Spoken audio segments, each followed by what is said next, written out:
Part of my deconstruction was realizing that Satan never lies in the Bible, but God does all the time.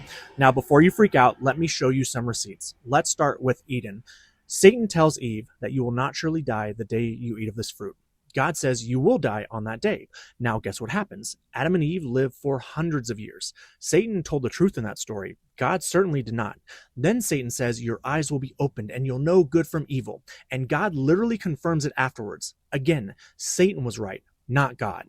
Let's look at Job. Satan says that Job is only faithful because he's blessed.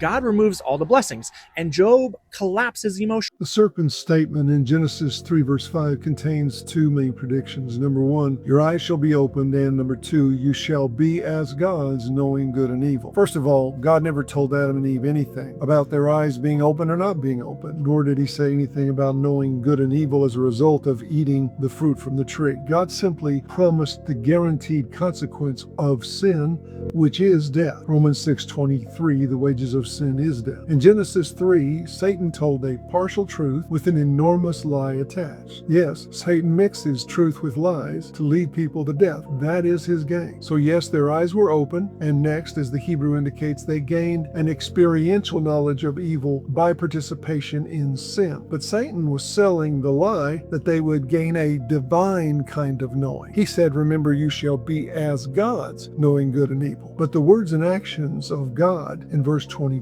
tell us that Satan was lying. They only received knowledge through the experience of sin, the knowledge of shame, eyes opened, the burden of moral autonomy. And that's why they were barred from the garden. They were deceived into joining a rebellion against God. And so Adam and Eve believed this lie and gained the moral autonomy to bring sorrow and death into our world. God never lied. Satan lied. Believe the Bible, trust Jesus, and follow him. God bless.